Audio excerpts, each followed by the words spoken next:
Welcome to the quest for the Green Ball! Òrdugh, Truaillidh! Strange connections between Earth and this odd dimension we're trapped in can correlate to the strange connections between not playing in the preseason and being rusty in week one. Because across the board, the projections were way off for most of us, and there were definitely some disappointments. But it wasn't all bad for everyone. Some top players still had some big games, and a few of us still scored over 100 points.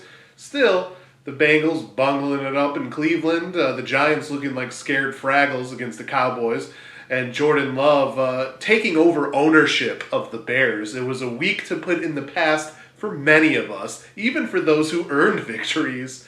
The only thing that matters, though, is that 6 teams in our league opened with a win, including in our Remember, the Titans traveled to take on the Stellar Bitches at the Purple Skies of Dashe and definitely took care of business.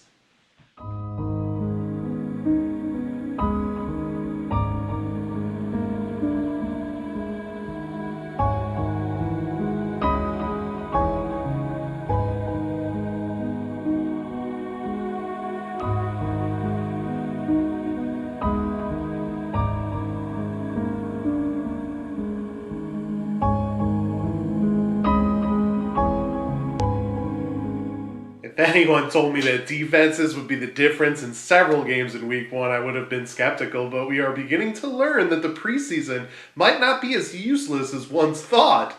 This is the second season where some starters didn't play a snap in the preseason to avoid injury, and it was the first season with the NFL's shortened preseason. The rust was evident, especially in the game of the week, as remember the Titans escaped with a 59.16 to 52.58 win on the road. Oh, ouch, what a low scoring one there. Joe Burrow and Lamar Jackson combined for just 9.74 points. The only good things with non-quarterbacks was that Nick Chubb had over 100 yards for Remember the Titans, and Bijan Robinson and Mostert both scored touchdowns for the Stellar Bitches.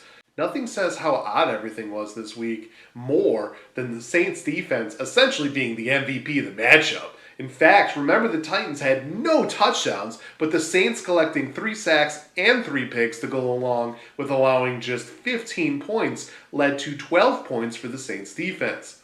On the other side, Miami's defense did not fare well for the Stellar Bitches, allowing 34 points and collecting just 3 sacks for 0 points. Remember the Titans begins 1-0 in the Peaks of Ulk division, while the Stellar Bitches start 0-1.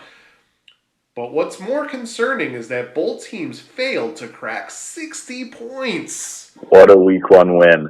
That was one of the worst fantasy matchups I've ever seen on both sides of it. It was unbelievable. Absolutely classic week one where guys just still need another preseason week or two. All of the guys who I was really relying on, Lamar, I thought likely would be in for a big week with Lamar. Just didn't do anything. My top scorer barely was Nick Chubb, but it was almost a defense.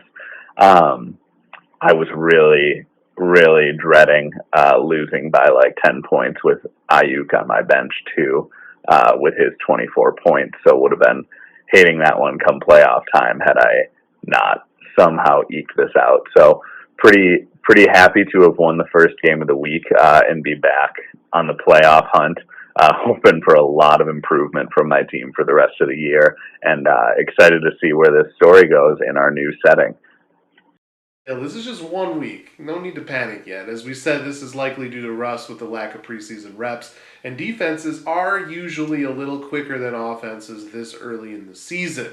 This was evident in our other matchups as well, though, with highlights being few and far in between. Let's finish this off here with our best of the rest.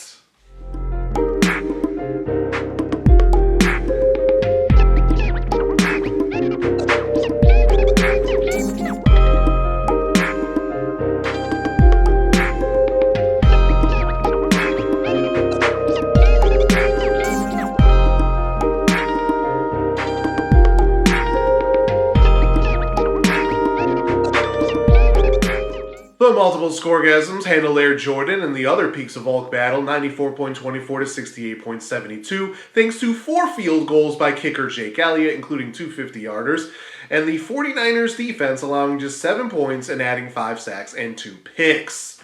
Last year's Dick Butt Banditos Del Rio outscored last year's runner-up, the Gashkia Slews, 24 to -3 in the defense and kicker spots, leading to a 93.34 to 73.94 win, an upset right away.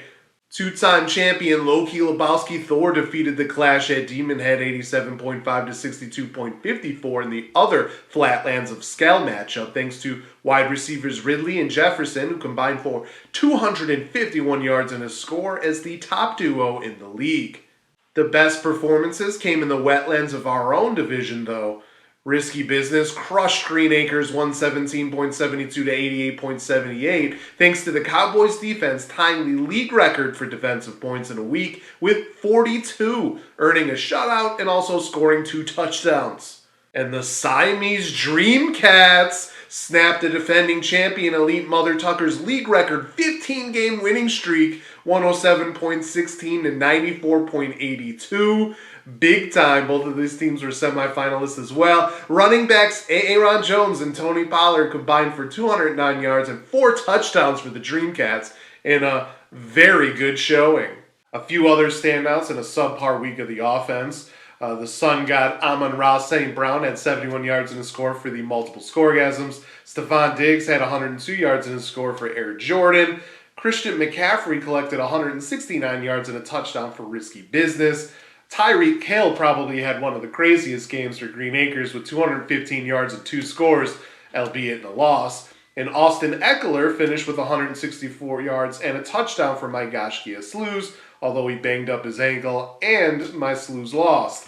The Jets' defense had 5 sacks, 3 picks, a fumble recovery, and a wild punt return for a touchdown in overtime for the Clash at Demon Head. But again, big performance, didn't do enough. Team lost. And this is just week 1, so it is expected to be a little better for offenses as the weeks go on. But for those already lighting it up, it's definitely a good sign.